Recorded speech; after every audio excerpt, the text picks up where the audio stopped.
ओम नमो भगवते वासुदेवाय। ओम नमो भगवते वासुदेवाय। ओम नमो भगवते वासुदेवाय। ओम नमो भगवते वासुदेवाय। ओम नमो भगवते वासुदेवाय। ओम नमो भगवते वासुदेवाय। ओम नमो भगवते वासुदेवाय। ओम नमो भगवते वासुदेवाय। ओम नमो भगवते वासुदेवाय। ओम श्री परमात्मने नमो नमः। ओम गणपतये नमो नमः। ओम शं सरस्वत्यै नमो नमः। ओम गुरुभ्यो नमो नमः। ओम सहनाववतु सहनौ भुनक्तु सह वीर्यं करवावहै तेजस्विनावधीतमस्तु मा विद्विषावहै। ओम शांति शांति शांति। सदाशिवसमारंभां शंकराचार्य मध्यम अस्मदाचार्यपर्यन्तां वन्दे गुरुपरम्पराम्। ओम पार्थाय प्रतिबोधितां भगवता नारायणेन स्वयं व्यासेन ग्रथितां पुराणमुनिना मध्ये महाभारत अद्वैतामृतवर्षिणीं भगवतीम् अष्टादशाध्यायिनीम् अम्ब त्वामनुसन्दधामि भगवद्गीते भवद्वेषिणि। वसुदेवसुतं देवं कंसचाणूरमर्दनं देवकी परमानन्दं कृष्णं वन्दे जगद्गुरुं। नमस्ते परमं ब्रह्म सच्चिदानन्दरूपाय निर्गुणाय नमस्तुभ्यं ओंकाराय नमो नमः। सर्वे दुर्गाणि तरन्तु सर्वे भद्राणि पश्यन्तु सर्वे सद्बुद्धिमाप्नोतु सर्वे सर्वत्र नन्दतु। ओम तत्सत। ओम ओम। आप सभी ऑनलाइन नेटवर्क पर उपस्थित भगवद गीता श्रवण साधकों को ऋषिकेश से आज हमारा प्रातः का अभिवादन अभिनंदन अभिवंदन। हरि ही ओम हरि ही ओम हरि ही ओम। हम सबको आज का यह दिव्य दिन तन मन धन जन देश काल विषय वस्तु परिस्थिति अवस्थाएं व्यष्टि समष्टि अध्यात्म भौतिक दैवी क्षेत्र सभी को अपने अपने पूर्व में अनंत जन्मों में किए हुए संचित पाप पुण्य धर्म अधर्म मिश्र सकाम निष्काम कर्मों के पके हुए फल स्वरूप में आज वर्तमान में सभी को अपने अपने प्रारब्ध अनुसार परमेश्वरीय चिंत्य योग माया के माध्यम से प्रसाद स्वरूप में प्राप्त हुआ है। अतः आज का यह दिव्य दिन परमार्थ हेतु निष्काम सेवा यज्ञ देव यज्ञ ऋषि यज्ञ पितृ यज्ञ मानवता यज्ञ भूत प्राणी यज्ञ सात्विक दान शारीरिक वाचिक मानसिक तप निष्काम कर्म योग ध्यान योग भक्ति योग ज्ञान योग साधना स्वाध्याय वेद शास्त्रों का अध्ययन अध्यापन उपासना आराधना के लिए समर्पित करे और करवावे। अत्यंत दुर्लभ मनुष्य जीवन को परमार्थ हेतु सार्थक करे और करवावे।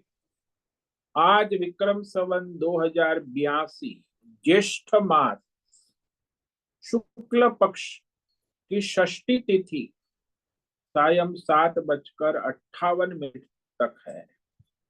उसके बाद सप्तमी तिथि लग जाती है। आज है आश्लेषा नक्षत्र, रात्रि 9:35 तक है। उसके बाद मघा नक्षत्र लग जाता है। आज रविवार है, सूर्य देव की आराधना उपासना का दिन है और ग्रीष्म ऋतु चल रही। ऋषिकेश का रात्रि का न्यूनतम तापमान 20 डिग्री रहा और दिन का अधिकतम तापमान दोपहर 2 बजे का 38 डिग्री रहा है। वायु की गति 10-15 किलोमीटर प्रति घंटा चल रही है। ईस्वी सन 2025 1 जून 1 जून 2025 सुबह के 6:50 हो चुके हैं। कलयुग का प्रथम चरण और 7वां वैवस्वत मनवंतर श्वेत वराह कल्प, ब्रह्मा जी का 26वां दिन और 51वां वर्ष अभी अभी चल रहा है। तो ऐसे अनंत कोटि ब्रह्मा और ब्रह्मांडीय परमेश्वरी अचिंत्य योग माया में हमारा यह एक ब्रह्मांड, इस ब्रह्मांड में ये पृथ्वी लोक में समुद्र के ऊपर जम्बू द्वीप में विश्व का एकमात्र वैदिक राष्ट्र भारत में उत्तर हिमालय प्रांत में उत्तराखंड राज्य में टिहरी जिले हिमालयन शिवालिक पर्वतमाला के अंतर्गत मणिकूट पर्वत के ऊपर नीलकंठ महादेव के सामने ऋषिकेश नगरी में मुनि की रेती प्रांत में शीशम झाड़ी में अवधूत बाड़ा आश्रम के सी ब्लॉक के 5 नंबर का पहले माले से गंगा किनारे से हम स्वामी उत्तमानंद सरस्वती भगवद गीता के आचार्य शिष्य स्वामी चिन्मयानंद सरस्वती महाराज चिन्मय मिशन कैलाद्वैत वेद व्यास भगवदपाद शंकराचार्य के श्रृंगेरी संन्यास परंपरा से शिक्षित दीक्षित सनातन वैदिक भारतीय हिंदू धर्म अनुसार संपूर्ण भगवद गीता ज्ञान यज्ञ ऑनलाइन चैतन्यमय जीवंत लाइव प्रसारण जूम एवं यूट्यूब के अंतर्गत व्याख्यान माला में अध्याय 12 के श्लोक नंबर 13 से 15 तक साप्ताहिक सार दर्शन करेंगे, प्रश्नोत्तरी आज करेंगे। और यह जो है दिव्य पवित्र सरल व्यावहारिक सटीक पूर्ण वर्ण अक्षर पद वाक्य पंक्ति श्लोक अध्यायों की संगति संधि अन्वय शब्दार्थ वाक्यार्थ भावार्थ रहस्यार्थ तत्पार्थ के तात्पर्य सहित वैदिक शास्त्र वेद व्यास साहित्य शंकर भाष्य एवं परंपरागत सन्यासी आचार्यों की टीका टिप्पणी सहित आज का यह व्याख्यान करेंगे। कृपया आप सभी श्रद्धा भक्ति ध्यान से परिपूर्ण होकर के यह दिव्य श्रवण साधना करें। इसमें से कुछ ग्रहण करे, कुछ धारण करे, कुछ अपने जीवन में चरितार्थ करे और उसमें निरंतरता लाए। अपनी अपनी आध्यात्मिक भौतिक दैवी अशांति द्वंद्व मोह विक्षेपों से रहित होकर के अधार्मिक शास्त्रीय परंपरागत भ्रम भ्रांतियों से रहित करके अपने अपने शरीर इंद्रिय प्राण मन वचन कर्म से एक रूप एकाग्र होकर के शुद्ध सात्विक सूक्ष्म भगवत विवेक बुद्धि करें। वेद शास्त्र एवं आचार्य परंपरा अनुसार विवेक बुद्धि करे और करवावे। पुनः पुनः इस व्याख्यान का श्रवण करे, मनन करे, चिंतन करे, लेखन करे, चर्चा विचारणा करे, प्रचार प्रसार, लिंक भेजे, ग्रुप में शेयर, अपना और सबका परम कल्याण करे और करवावे। ओम तत्सत। ओम ओम ओम। तो इस सप्ताह में हमने श्रीमद् भगवद गीता अध्याय 12 भक्ति योग पर विवेक विचार किया था। तो इस अध्याय का प्रारंभ अर्जुन के प्रश्न से हुआ था कि कौन सी भक्ति श्रेष्ठ है, सगुण और निर्गुण भक्त में कौन श्रेष्ठ। भगवान ने कहा भक्त श्रेष्ठ है। वैसे जो मनुष्य शरीर में अभिमानी है उसके लिए सगुण भक्ति सरल है, और जिसको देह अभिमान नहीं है उसके लिए निर्गुण भक्ति सरल है। तो सगुण भक्ति और निर्गुण भक्ति किस प्रकार की हो? सगुण ईश्वर और निर्गुण ईश्वर, जो लक्ष्य तो निर्गुण परमेश्वर ही है, सगुण उपासना का भी लक्ष्य निर्गुण परमात्मा ही है। तो वह जो अनन्य भक्ति करने का साधन आवश्यक है, तो वो साधन साधना क्या है? तो भगवान ने चार बताया कि तुम्हें भक्ति करनी है ईश्वर की, तो सबसे पहला साधना है मय्येव मन आदस्त्वम मयि बुद्धि निवेशय निवसिष्यसि मय्येव अतः ऊर्ध्वम न।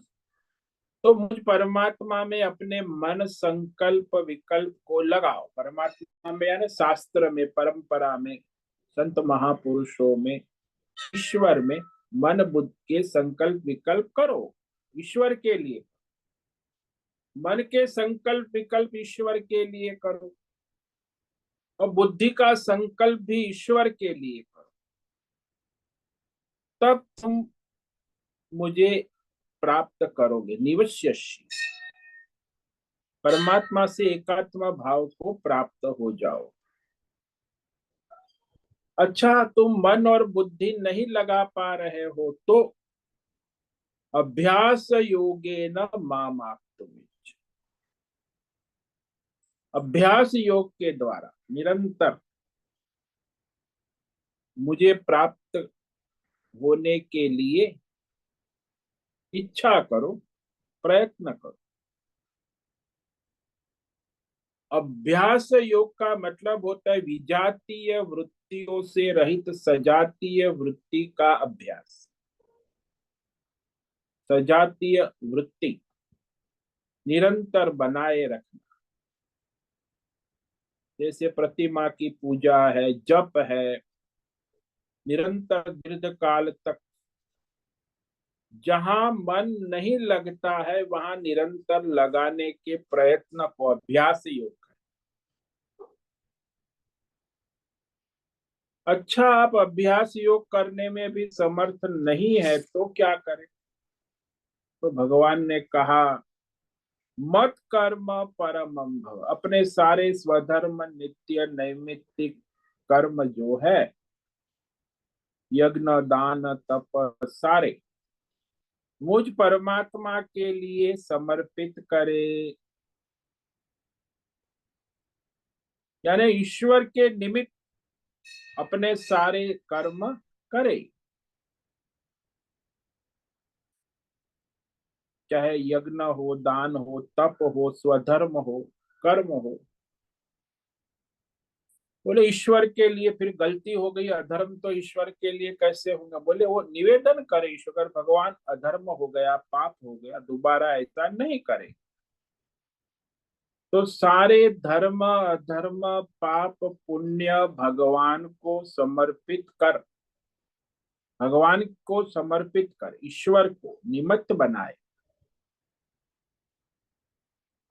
अच्छा भाई, कर्म भी आप ईश्वर को समर्पित नहीं कर, या ईश्वर के लिए नहीं कर रहे। जैसे ईश्वर के लिए कर्म होते भगवान की कथा सुनना, मूर्ति पूजा करना, स्तुति करना, प्रार्थना करना, मंदिर में जाना, स्वच्छ करना, दंडवत प्रणाम करना, भक्त की सेवा करना, भगवान की सेवा करना।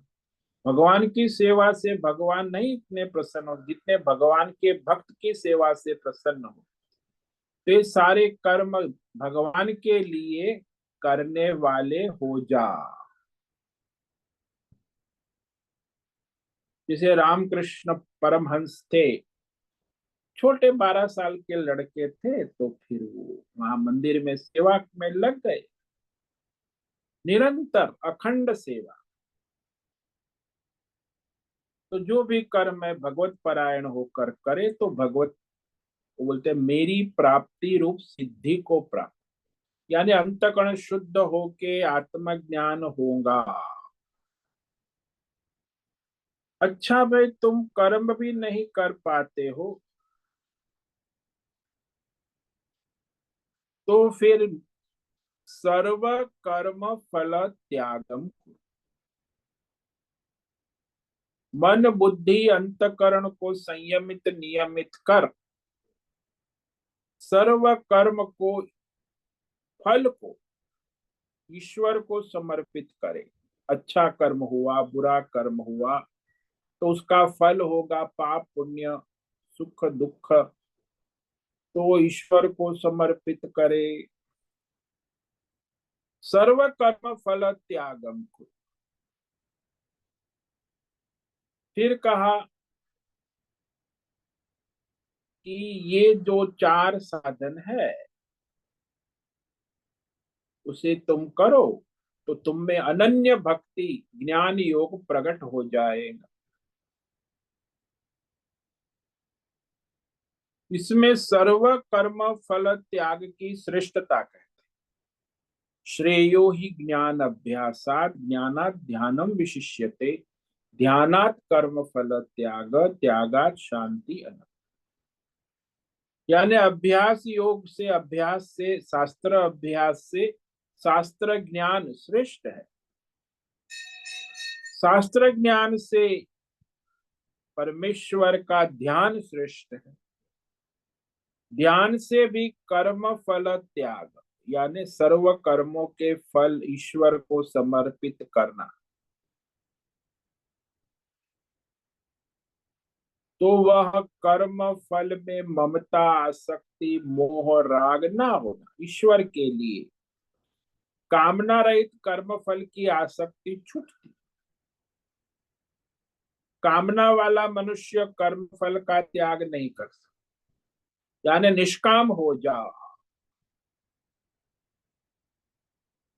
अपने कर्तव्य पालन के लिए कर्म कर्तव्य निष्ठा रख, लेकिन ईश्वर के लिए, संसार के लिए, कर्म फल के लिए, भौतिक सिद्धि अध्यात्म सिद्धि दैवी सिद्धि के लिए कर्म ना कर, ईश्वर के लिए कर्म कर, कर्म का फल समर्पित करे।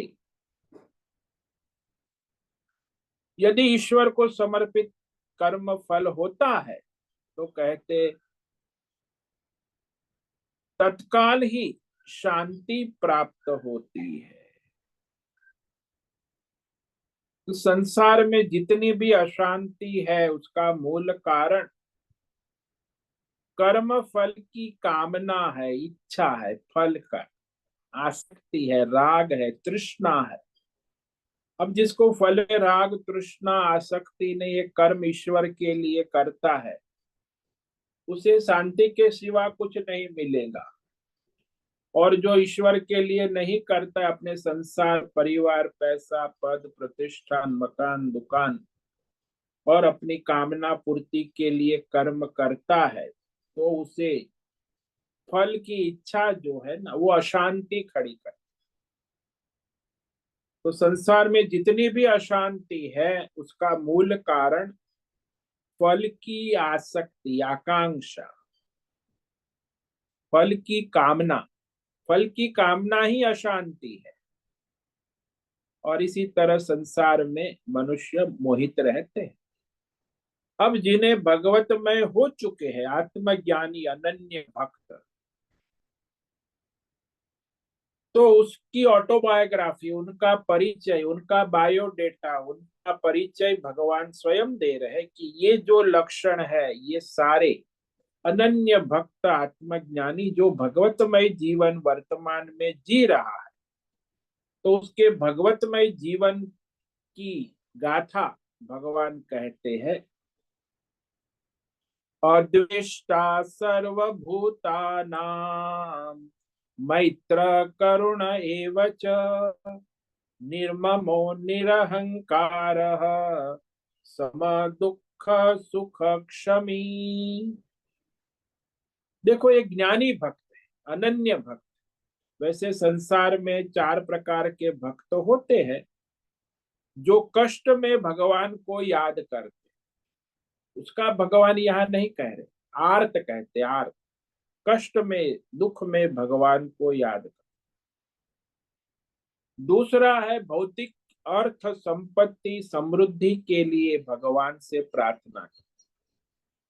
भगवान के भक्त है लेकिन अर्थार्थी, सांसारिक विषय वस्तु की कामना पूर्ति के लिए भगवान का भजन करते हैं। तीसरा प्रकार का भक्त है वो जिज्ञासु है।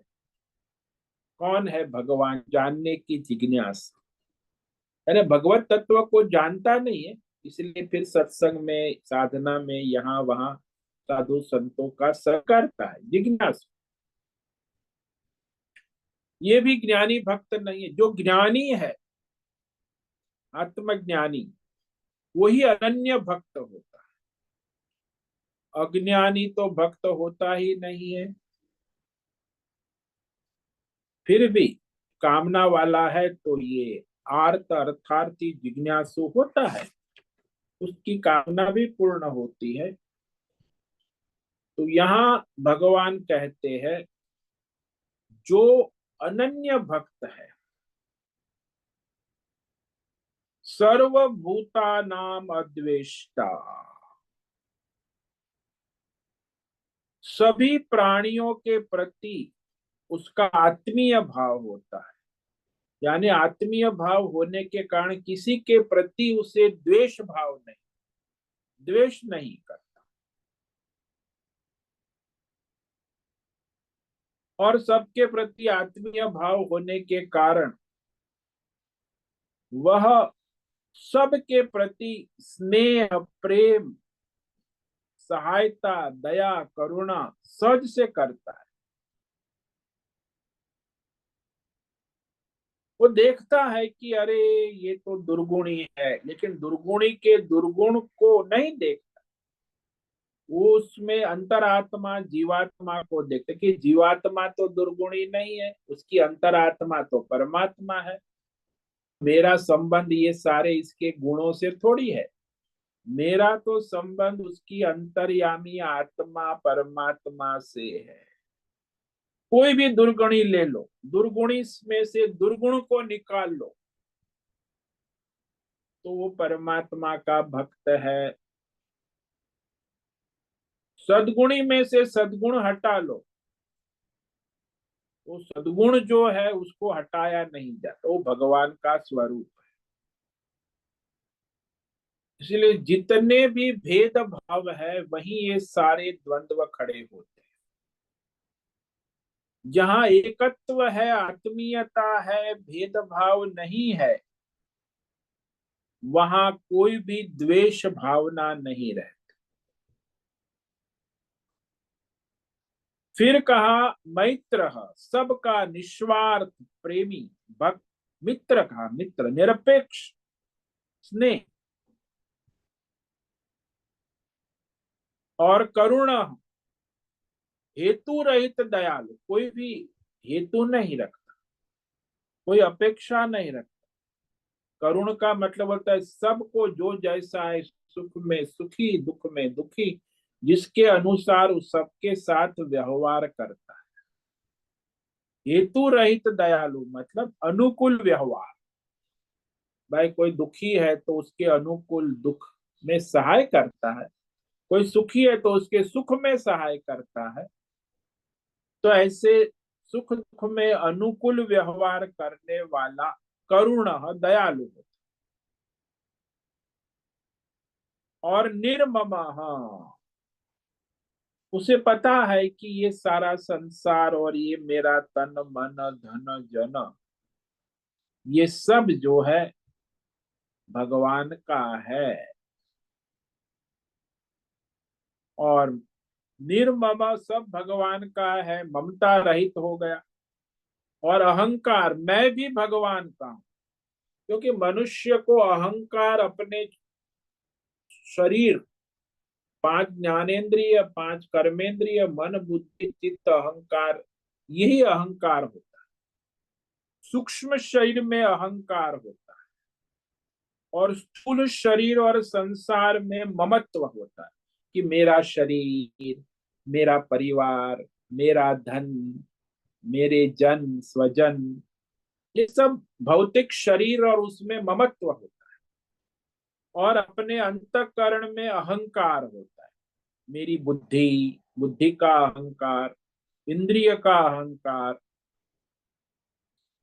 तो इस तरह वह अहंकार जो है वो अपने सूक्ष्म शरीर के साथ जुड़ा हुआ है, और ममकार है वो अपने स्थूल शरीर और संसार, परिवार, पैसा, पद, प्रति, उसमें जुड़ा है। अब इसमें दोनों नहीं है, यानी मेरा सूक्ष्म शरीर भी भगवान का है और स्थूल शरीर भी भगवान, इसीलिए ममता रहित है और अहंकार से भी रहित। अब उसके जीवन में भक्त है अनन्य, सुख दुख प्राप्त होते ही है प्रारब्ध के अनुसार, लेकिन उसमें सम कहा भगवान, समत्व रखता है, यानी राग द्वेष नहीं करता, राग द्वेष रहित सुख दुख को भगवान का प्रसाद स्वीकार करता है। जैसे सुख को स्वीकार करता है वैसे दुख को भी स्वीकार, यानी दुख का तिरस्कार नहीं, तभी समत्व होगा ना। सुख दुख समः, क्षमी ही, और जो अपराध करने वाले को क्षमा करते, अभय प्रदान करते, क्षमाशील कहा ना। बुराई की बुराई नहीं करता, क्योंकि बुराई की बुराई करने से बुराई बढ़ती, इसीलिए संसार में देखा गया है कि कोई भी जीव बुरा नहीं है, उसकी आत्मा बुरी नहीं है, केवल उसके कर्म बुरे हैं। तो बुराई, कर्म को हटा लो, बुराई को हटा लो तो क्या रहेगा, आत्मा ही रहेगा। तो बुराई की परंपरा बुराई से बढ़ती, संसार में देखो, किसी ने अपराध किया, तो अपराध किया तो उस अपराध की, अपराधी को दंड नहीं देना चाहिए, उसके अपराध को दंड देना चाहिए। लेकिन आज विश्व में जो है, अपराध को दंड नहीं देते, अपराध को दंड देना आवश्यक, अपराधी को नहीं। ये दंड नीति ऐसी होती है, वैदिक दंड। आजकल विश्व में दंड नीति चल रही है, अपराध किया तो अपराध को दंड नहीं देते, अपराध को दूर करने की सरकार प्रयास नहीं करती, वो अपराधी को दंड देती। अरे अपराधी दंड का अधिकारी नहीं, वो तो जीव है, अंतरात्मा, उसके अपराध को दूर करने के लिए नीति बनानी। लेकिन ऐसी नीति, दंड नीति दुनिया में खेल वेदम परंपरा में है, लेकिन उसे कोई मानते नहीं है, परंपरा।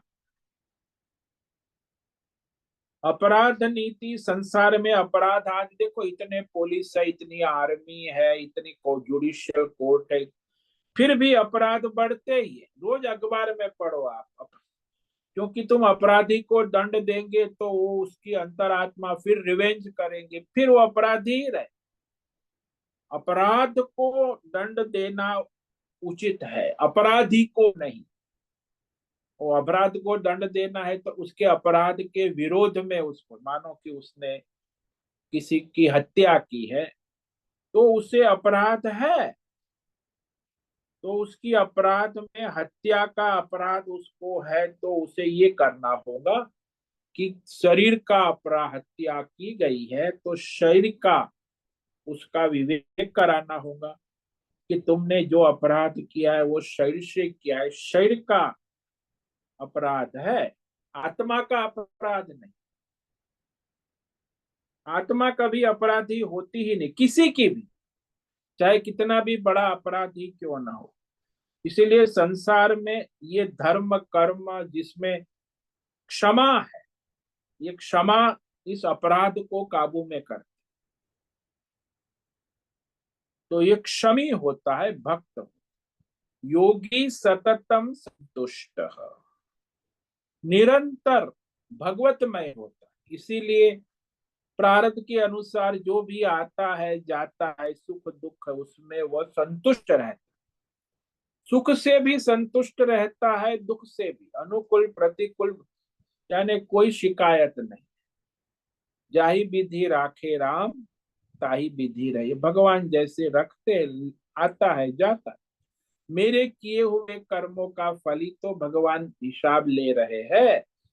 तो इसमें सुखी दुखी होने की क्या बात। जो किया है वो आता है सुख रूप में, दुख रूप में।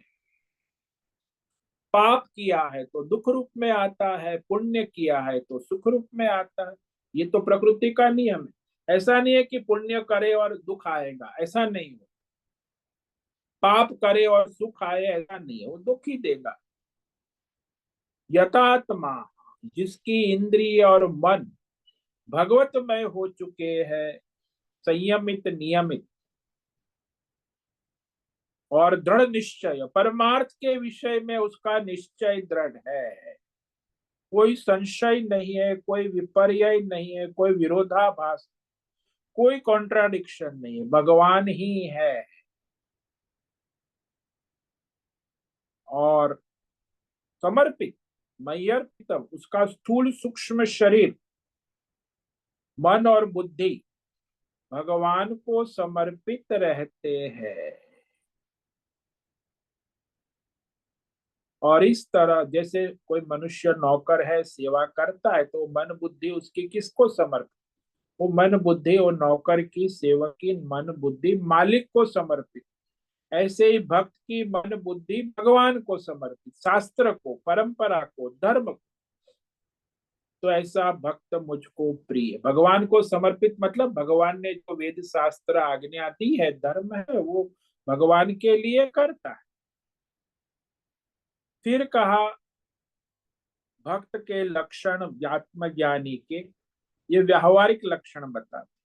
यस्मान्नो द्विजते लोको, लोकान्नो द्विजते च यः, हर्षामर्ष भयोद्वेगै, मुक्तो यः स च मे प्रियः। तो जिस अनन्य भक्त से, जो आत्मज्ञानी है, भगवतमय है, संसार का कोई भी जीव उद्वेग को प्राप्त नहीं होता है। न उद्विजते। हालांकि भक्त को देखकर उसे भगवान याद आते हैं, उद्वेग नहीं होता, भगवत भाव प्रकट होता, भगवान का स्मरण होता। और वह भक्त भी किसी भी जीव को देखकर उद्वेग को प्राप्त नहीं होता है। यानी कोई भी जीव उसे उद्वेग उत्पन्न नहीं करते हैं। न उद्विजत, हर्ष अमर्ष भय उद्वेग मुक्त, उसे किसी भी अनुकूल विषयों की प्राप्ति से हर्ष नहीं होता। प्रसन्नता होती है लेकिन हर्ष नहीं होता। और अमर्ष, ये जो दूसरों की उन्नति और प्रगति से जो ईर्ष्या, आज दुनिया का सबसे बड़ा, कोरोना से भी भयानक रोग आज दुनिया में फैला है, वो है ईर्ष्या, असहिष्णुता। तो लोगों को पता नहीं उसका कितना नाश हो रहा है, कि दूसरों की उन्नति प्रगति सहन नहीं होती, और उसके लिए उटपटांग अधर्म करते हैं, पाखंड करते हैं, स्वयं ही नष्ट होते, दूसरों को भी हानि पहुंचा। तो अमर्ष यानी ईर्ष्या नहीं करता, और सहिष्णुता नहीं रखता, किसी से उसकी यानी non competitor in the world, सबका सहायक, अनुकूल, कोई उसकी किसी से कोई प्रतिस्पर्धा ही नहीं। अमर्ष भक्त है ना भगवान। और किसी से भय भी नहीं है, भय से मुक्त है, व्यष्टि समष्टि सभी प्रकारों के भय से रहित और उद्वेग से रहित। अब यहाँ जो उद्वेग है वो काल्पनिक उद्वेग। देखो, उद्वेग दो प्रकार के होते हैं। एक उद्वेग जो होता है वो वास्तविक है, सामने परिस्थिति है, और दूसरे में तो है ही नहीं, केवल काल्पनिक है। दुनिया में आजकल जो 80% उद्वेग मनुष्य को है वो काल्पनिक है, वास्तविक सामने ऐसी कोई परिस्थिति है ही नहीं। तो ये जो भक्त है काल्पनिक उद्वेगों से तो रहित ही होता है, और ऐसा भक्त भगवान कहते हैं मुझे प्रिय है। संसार में देखा गया है सद्गुण होता है, भक्ति साधना होती है, यदि उसमें अभिमान आ गया तो सब चौपट हो जाता है। सदाचार भी दुराचार, इसलिए अभिमान बहुत ही भयानक, कोरोना से भी भयानक रोग है। आपको सदाचार का अभिमान है, सद्गुण का अभिमान है, योग साधना का अभिमान है, व्यष्टि समष्टि अभिमान है, संस्थाओं का अभिमान है, तो फिर वो दुर्गुण हो गया। सद्गुण सदाचार भी दुर्गुण हो जाते हैं,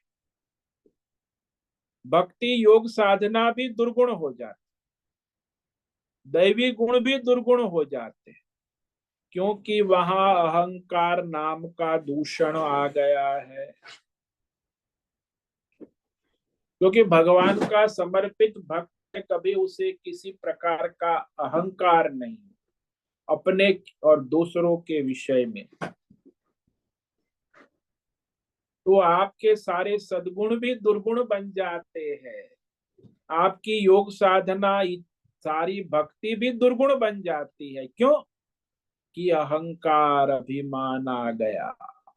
मेरे जैसा कौन है, मेरे जैसा सदाचारी कौन है, मेरे जैसा भक्त कौन है, मेरे जैसा योगी कौन, मैं इंटरनेशनल अंतरराष्ट्रीय योगी और मेरी इतनी संस्थाएं चलती है, ये दुर्गुण है।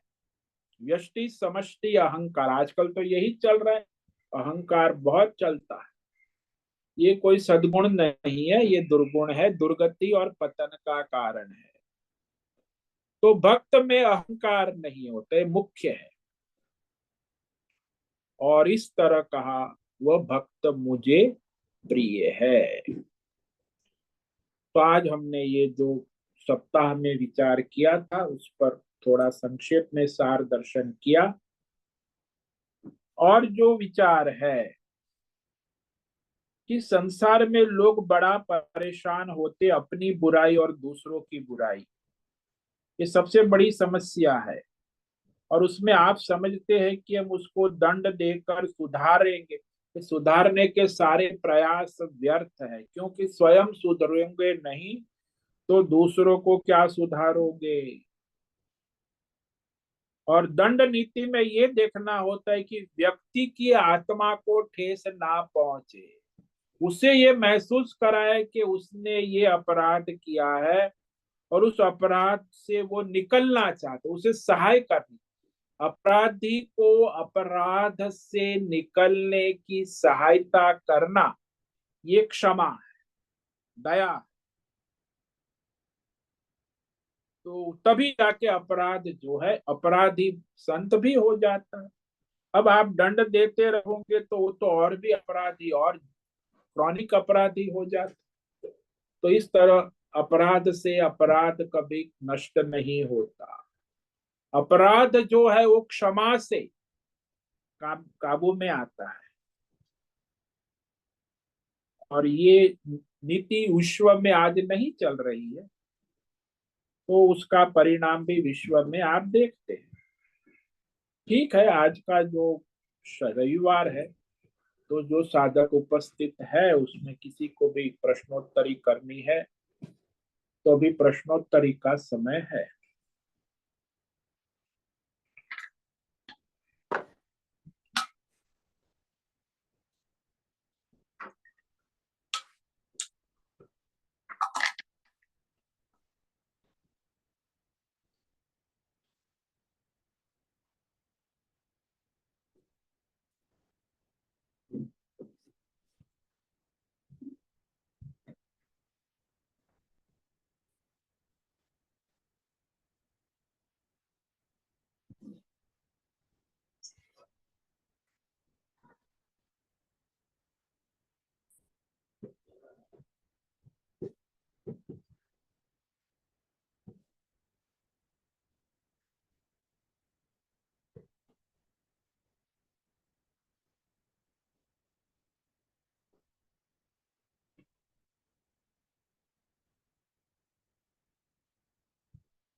उपस्थित साधक कोई भी प्रश्न कर सकते, प्रश्नोत्तरी का समय है,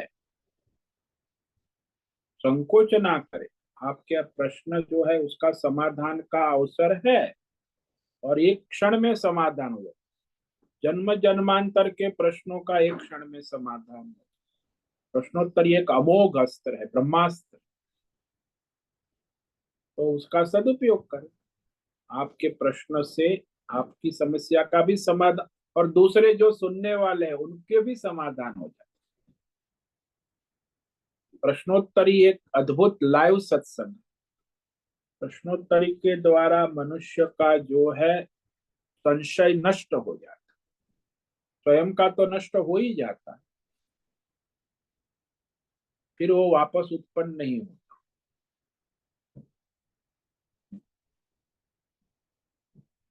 इसीलिए प्रश्नोत्तरी की महिमा है, प्रश्न करे।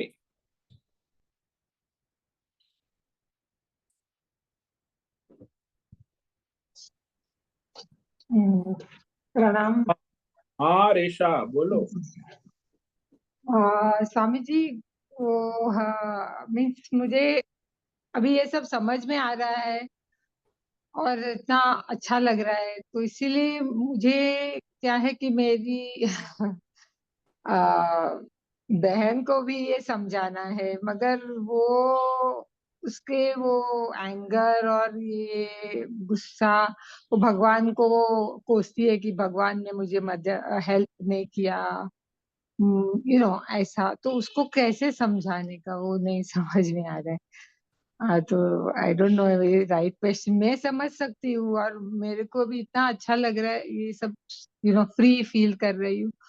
तो मुझे उसको भी वैसे फील कराना है, मगर वो कैसे कराना और वो कर देखो सकूंगी क्या, वो देखो ही रेशा, प्रश्न। ये जो है, एक बात समझ लेना कि चाहे हमारी बहन हो, माँ हो, पिता हो, हमें आत्मीयता है, इसके प्रति दया करुणा है, उसको भी है हमारे प्रति, लेकिन उसका स्वभाव प्रकृति जो जन्म से बना है ना, उस जी अनुसार हमें उसे मदद कर सकते हैं। अब उसकी प्रकृति स्वभाव यदि उस प्रकार की नहीं है, तो यहाँ जो ये हमारी बातें हैं सत्संग की, और ये सब जो सात्विक प्रकृति के होंगे उन्हीं के पल्ले पड़ेगा। अब जो राजसी और तामसी प्रकृति के हैं उनसे हम क्या कर सकते, इसलिए फिर वो ईश्वर के हाल पर छोड़ देना चाहिए, क्योंकि यहाँ उसे समझाया नहीं जा सकता जब तक उनमें सत्व गुण आए नहीं, सात्विकता आए नहीं। तो जैसे मैं आपको दृष्टांत देता हूँ, जो विभीषण था वो सात्विक गुण का था, रामायण में आपने पढ़ा होगा, और रावण राजसी गुण का था, कुंभकर्ण तमोगुणी था। जी अब वो भैया को हर बार समझाता था कि अरे भैया ये अधर्म है, सीता जी को वापस दे दो, ये सब क्या कर रहे हो तुम, हमारा वैदिक परंपरा धर्म नहीं है। लेकिन वो उसको बहुत तुचकारता था, अरे तू चला जाती है, अक्कल ही नहीं है, छोटा विभू विभू विभू, तू ऐसा ही है वैसा। रावण उसकी बात सुनता ही नहीं। अब वो उसको समझाना, उसकी तो भैया था, दंडवत प्रणाम करता था, बड़े भैया थे, बड़े भैया से नम्रता से बात भी करता था, धर्म के बारे में समझाता, वो भी जानता था, लेकिन उसकी बुद्धि भ्रष्ट थी। तो रावण को, मंदोदरी भी अपनी पत्नी थी, उसे भी आत्मीयता थी, रावण को समझाने की बहुत कोशिश की, लेकिन रावण नहीं समझा।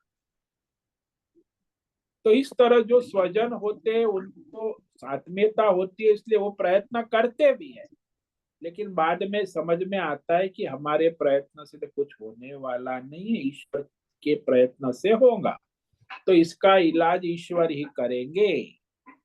तो फिर हम जो है ईश्वर को समर्पित हो जाए, नहीं कि उसके पीछे पड़े रहे। विभीषण ने क्या किया, जी। रावण के पीछे छोड़ दिया, लंका भी छोड़ दी, भैया को भी छोड़ दिया, भगवान की शरण में चला गया। विभीषण ने क्या किया, हाँ जी, वो रावण बराबर। मानता ही नहीं है, तो फिर उसकी लंका में और उसके भैया के साथ रहने का मतलब ही क्या है। तो भगवान के शरण का, इसीलिए हमें फिर ये प्रयत्न करने से हमें सफलता नहीं मिल रही है, तो फिर हमें भगवान की शरण में चला जाना, कि जैसी ईश्वर की इच्छा वैसे हमें उसके प्रति आत्मीयता रखनी है। उसे कोई कष्ट दुख हो गया तो हमारा स्वधर्म है, मेरी बहन है, मेरा भाई है, जो हमारा स्वधर्म है उससे हमें लापरवाही नहीं करनी चाहिए। ये तो ऐसा है, दुष्ट है, पुष्ट है, चला जा, ये है वो है। अरे भाई वो है, तुम्हारा भैया है, जैसा है वैसा है। जैसे मैं एक दृष्टांत देता हूँ कि यहाँ मैं गया था चश्मे वाले की दुकान पे, तो वो चश्मा वाला दो तीन भाई थे, तो एक भाई शराबी था, बड़ा भैया। वो छोटा भैया दुकान चलाता था, दादा की बाप, परिवार, पूरा परिवार में उसकी तीन भाई, उसकी तीन बहू, 10-12 बच्चे। अब वो शराबी है, तो उसने कहा कि महाराज इसका क्या। मैंने बोला देखो ये तुम्हारा भैया है, वो दुकान पे आएगा तो वो पैसा मांगेगा और तुम्हें देना होगा, नहीं दोगे तो फिर समस्या खड़ी होगी। तो भले पैसा ले जाता है, शराब पी के पड़ा रहता है, यदि वो आप उसको पैसा नहीं दोगे तो बहुत परेशानी खड़ी करेगा, हो हल्ला करेगा। तो अब वो आपका कर्म है, पिछले जन्मों का आपके परिवार में है, तो फिर उसकी पत्नी, उसके भी कर्म है, प्रारब्ध है, आपका भी प्रारब्ध है, ईश्वर का ऐसा सारा कर्म का खेल है। तो फिर आप उसमें क्या कर सकते, सुधार भी नहीं सकते उसको, और लड़ाई भी नहीं कर सकते। तो इस तरह स्वीकार करना भाई ईश्वर की ऐसी इच्छा है, बाकी परेशान होने की जरूरत नहीं। लोगों परेशान हो जाते हैं, व्याकुल हो जाते, अरे ये सब परेशान करके रखा है, कमाता धमाता कुछ, रोज पैसा दुकान से ले जाता है, भाई बहन, अरे भाई है तेरा भाई बहन है, सब परिवार की संपत्ति है, ईश्वर का है, ऐसा समझकर बहुत ही करुणा दया भाव से अपना स्वधर्म करना है। विरोध, तिरस्कार, घृणा, द्वेष नहीं करना चाहिए। जो भी है ईश्वर की इच्छा है, अपना प्रारब्ध है, ईश्वर ने ऐसा कहा है, इसलिए इसमें कोई परेशानी की बात नहीं है। आपको धैर्य रखकर अपने प्रयत्न को करते रहे, बाकी ईश्वर के ऊपर छोड़ दे। आपको जी। कुछ परिणाम नहीं दिखेगा तो चिंता ना कर, ईश्वर की जैसी मर्जी, वो तो जी। उसका स्वभाव प्रकृति है। हाँ जी साहब जी। बहुत समझ में बहुत आया धन्यवाद, रेशा। बहुत अच्छा। हाँ जी, बहुत अच्छा समझाया आपने अभी मुझे आज बहुत। यस, मैं। हाँ, हम लोगों को होता है, जी। सबको अपने भाई है, बहन है, माँ है, लेकिन हम क्या कर सकते हैं, अब उसका स्वभाव प्रकृति जैसा है, ऐसा ईश्वर ने जो प्रारब्ध है, तो उसमें हम सहाय कर सकते हैं, बाकी ईश्वर के ऊपर छोड़ देगा। परिणाम क्या आएगा वो ईश्वर जाने। कठिन है मगर बहुत बहुत धन्यवाद स्वामी हाँ जी, जी कठिन आपने। तो है ही, क्योंकि आपको अटैचमेंट है, आसक्ति है।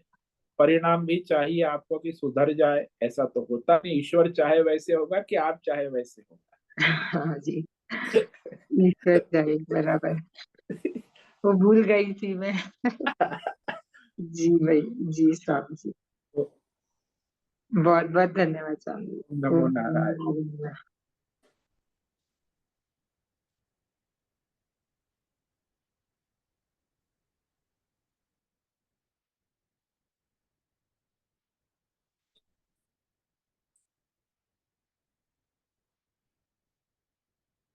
स्वामी जी प्रणाम। हाँ जी नीरज बोलो। स्वामी जी, अक्सर ये सुनने में आता है भगवान कृष्ण की इतनी रानियां और उनको कहा जाता है बाल ब्रह्मचारी। और दुर्वासा जी के लिए ऐसा आता है कि उन्होंने जब वो लेकर गई उनके लिए यमुना पार जाके भोजन, तो रास्ते के लिए उन्होंने कह दिया, कह देना कि दुर्वासा सदा उपवासी। ये स्वामी जी रहस्य क्या है? कई बार भागवत में भी और हम लोगों ने सुना, बट ये रहस्य समझ नहीं आया कि भोजन करते हुए वो सदा उपवासी और उनकी 16,000 कुछ पटरानियां होते हुए सदा वो बाल ब्रह्मचारी। देखो नीरज, बात ऐसी है कि परमात्मा जो है वो हमेशा इस संसार से असंग है। जादूगर है, उसकी जादूगरी से कभी, खेल से कभी मोहित नहीं होता, परेशान नहीं होता, भ्रमित नहीं होता। अरे परमेश्वर मायावी है, जादूगर है। परमेश्वर चाहे उसकी जादू 16 लाख रानियां हो तो भी उससे क्या फर्क पड़े।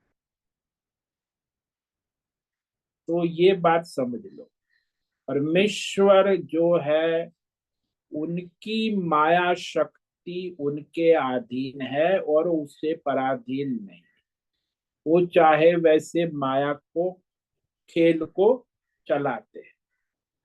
इसीलिए ये तो भगवान की शक्ति है, माया शक्ति है। और भगवान को उससे कोई फर्क नहीं पड़ता।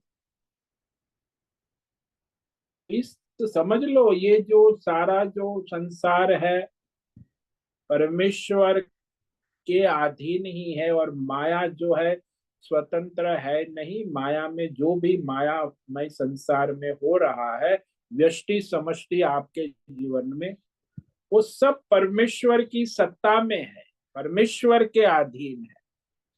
कोई चीज यहाँ स्वतंत्र नहीं। और परमेश्वर ही एक स्वतंत्र है। उनको ये क्या, ये 1 करोड़, ये अनंत कोटि ब्रह्मांड नायक है, तो उसे एक ब्रह्मांड का लय प्रलय हो जाए तो वो तो भगवान तो असंग है, अकर्ता ही है। अरे इतने अनंत कोटि ब्रह्मांड का सर्जन करके भी अकर्ता है, तो कुछ नहीं करता। तो सर्जन करता है, पालन करता है, संहार करता है, फिर भी अकर्ता है क्योंकि परमात्मा है। ये विवेक करना आवश्यक। स्वामी जी, जैसे हम साधक हैं, हमें भी हाँ। कहा जाता है असंग भाव से साधना संपन्नता में बढ़ो आगे। हम्म। अपना जो व्यवहार है उसे करते हुए साधना भी करो, लेकिन अपने लक्ष्य को, जो गृहस्थ के, आश्रम के, वर्ण के, धर्म है, उन्हें भी पूरा करो। तो वहां तो परमात्मा है वो, और उनमें सामर्थ्य है। हम अपने अंदर फिर इसका मतलब ये चीज डेवलप करने की जो कोशिश करें ना करें फिर, क्योंकि वो तो देखो परमात्मा है, हम परमात्मा रूप में तो भी है नहीं। आप जीव भावे अज्ञान से मोहित है, आपका परमात्मा से तादात्म्य नहीं हुआ है। इसीलिए आप समर्पित ही रह सकते हैं। जब तक भक्त है आपको परमात्मा को समर्पित होकर ही अपना असंग भाव से स्वधर्म करना हो। क्योंकि आप में वो भी सत्ता सामर्थ्य शक्ति नहीं है, परमात्मा के साथ एक रूप भी नहीं है। हम्म। तो जीव है, जब तक वो जीव जो है अविद्या उपाधि वाला है, तो उसे परमात्मा को समर्पित ही रहना हो। आत्मज्ञानी है तो वो स्वतंत्र है, परमात्मा के साथ जुड़ा हुआ है। तो दोनों में फर्क है, एक अज्ञानी है और वो ज्ञानी है। तो स्वामी जी, जैसे हमें अपने अंदर किस प्रकार की साधना में दृष्टि बनाए रखनी चाहिए ताकि हम भी उस असंग भाव को प्राप्त हो सकें? उसके लिए आपको ईश्वर समर्पण, शरण, अहंकार, कहीं भी अहंकार से, आजकल मैं साधक को देखता हूँ 90% साधक अहंकार के नशे में चकचूर है। सदाचारी लोग भी अपने सदाचार का ढोल ढंढेरा भी पीटते हैं, सदाचार किया, ये किया, वो। अरे ये तो दुर्गति का दुर्गुण है, महा दुर्गुण है। तो वो परमार्थ की ओर नहीं ले जाएगा, माया में ही घुमाएगा। कोई भी गुण है, सामर्थ्य है, शक्ति है, ईश्वर का अनुग्रह, ईश्वर को समर्पित होना आवश्यक। जब तक अहंकार आ गया तो समझ लो कि आपका परमार्थ गया। तो भौतिक अहंकार, आध्यात्मिक अहंकार, दैवी अहंकार, यहाँ तक कि आजकल ये संस्थाएं सब अंतरराष्ट्रीय, कितना अहंकार, और अहंकार से राग द्वेष। आप करते हो सब योग साधना भक्ति, लेकिन कोई है नहीं, सब दुर्गुणी है, दुराचार है। ये कोई भक्ति भक्ति है नहीं, ढोंग पाखंड है।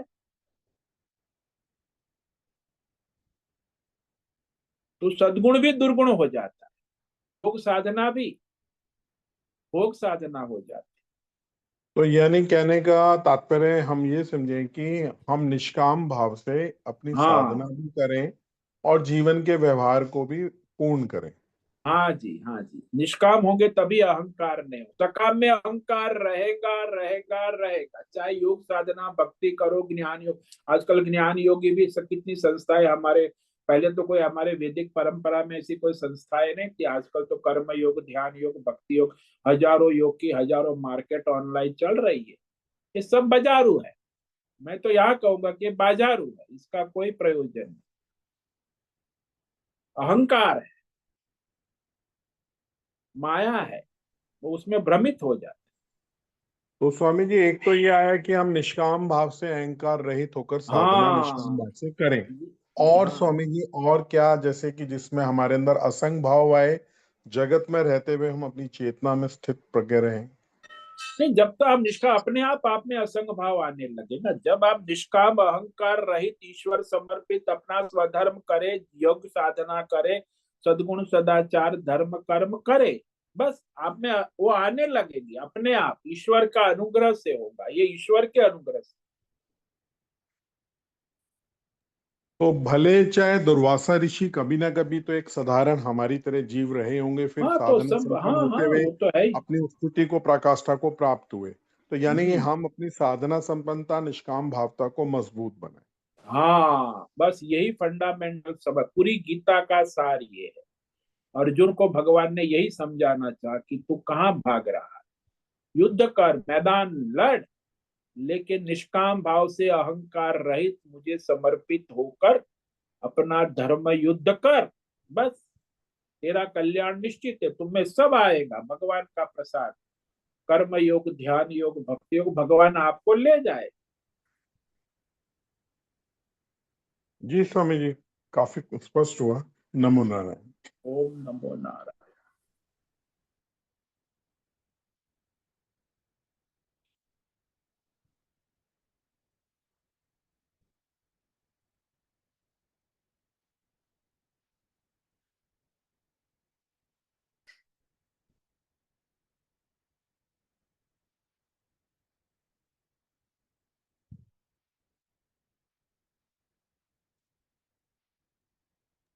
ओम नमो नारायणाय स्वामी जी।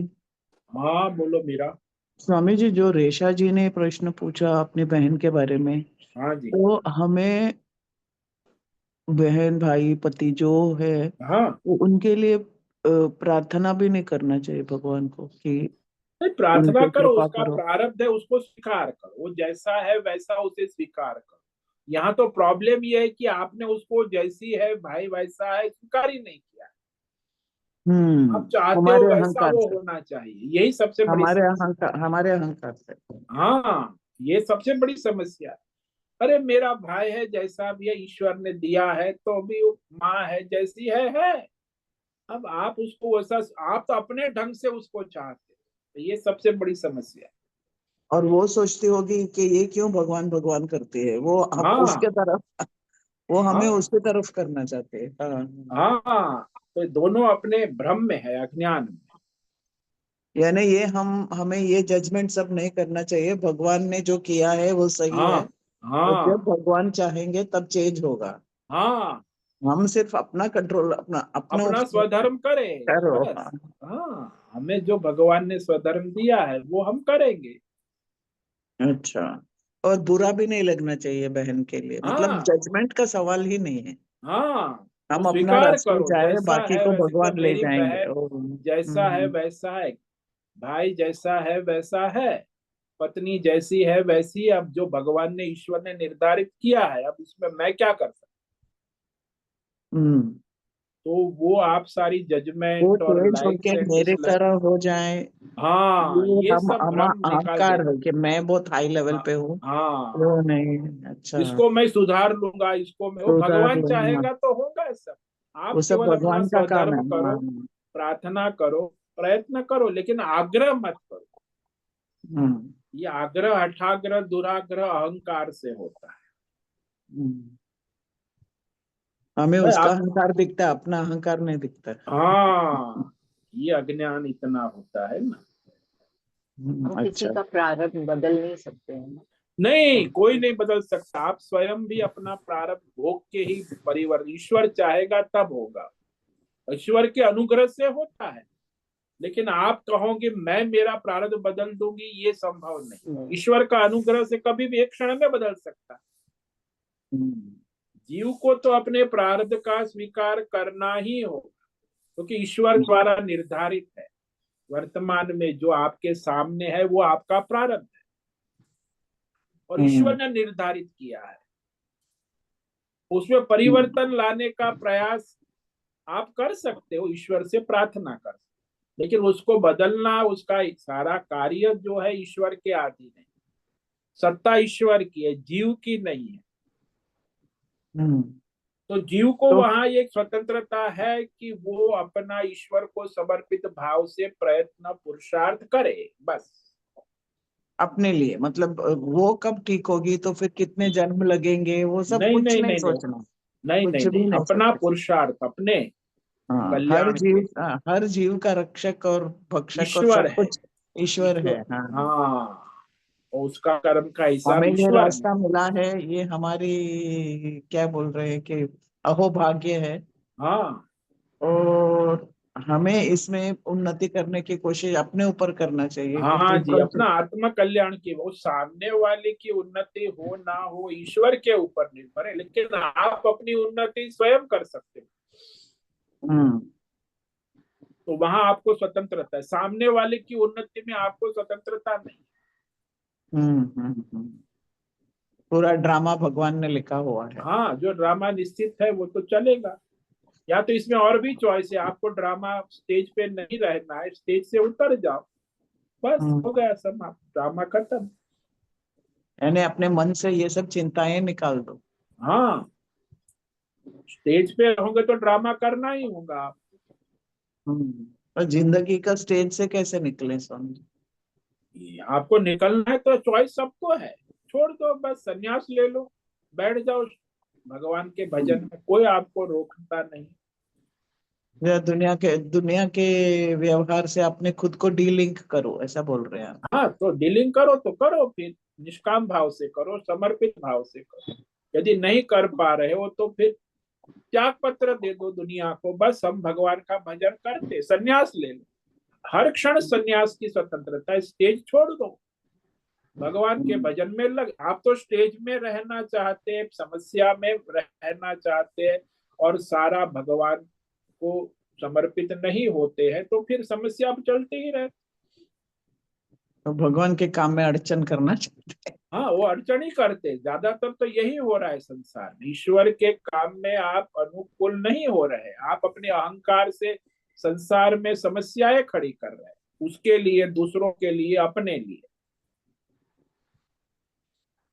बहुत मुश्किल है समझना स्वामी जी, क्योंकि हमें बताया गया है अपने भाई बहन का चिंता करो, ये करो, खाली सेल्फिश मत बनो, ऐसा सब हमें समझाया जाता है। अरे भाई, चिंता करो उसकी मना कहा है, लेकिन ईश्वर की सत्ता का तो स्वीकार करो ना, आपकी सत्ता में तो है हम्म। नहीं। ईश्वर क्या चाहते हैं उस अनुसार अपना स्वधर्म करो। हम्म। हाँ यहाँ तो स्वामी। आप ही ईश्वर बन गए ना अहंकार से। ईश्वर सोचता होगा ये कौन नया ड्रामेटिस्ट आ गया है, हाँ तो मेरे फिर से बड़ी। हाँ जी, ये सबसे बड़ी समस्या। हाँ। एक कहते हैं लिव एंड लेट लिव।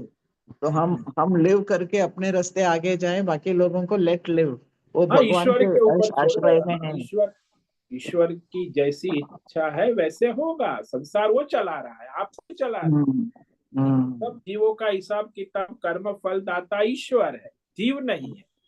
आप और किसी का हर हिसाब हर आपको जीव पे किसी का पल पल हिसाब किताब रखने का अधिकार नहीं। ईश्वर सिर्फ है, उसका भगवान। हिसाब रखता है, उसका फल भी देता है। तो फिर आप क्यों अपना सर पे ये सब लेके बैठते हैं? ये और एक अननेसेसरी चिंता हम अपने आप ले लेते हैं जब जरूरी नहीं है। हाँ, ज्यादातर काल्पनिक ही होता है, वास्तविक तो बहुत कम होता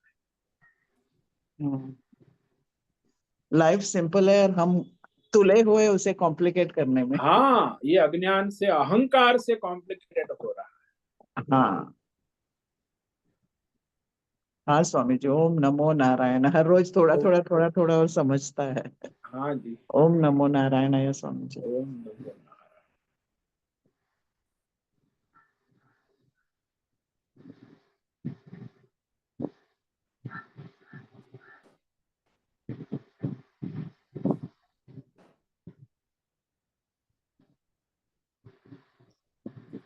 ठीक है, आज उपस्थित है प्रकाश आनंद दोषा, होस्ट है उषा मेनन, संजीवनी श्रीरंग रानडे, नैना पुरोहित, राय बहादुर, भद्रेश पड़िया, बीना सितलिया, गैलेक्सी, जयंती पांडा, करुणा कोहली, मीरा उच्चित, मीनाक्षी काले, नीरज, पंकज भट्ट, पृथ्वीराज, मालव, रेशा रथ और सुनील ठाकुर। तो सबको आज का रविवार का दिन मंगलमय हो, परमार्थ करे, जीवन में ईश्वर को लाए और अहंकार को हटाए। सभी को ओम नमो नारायण।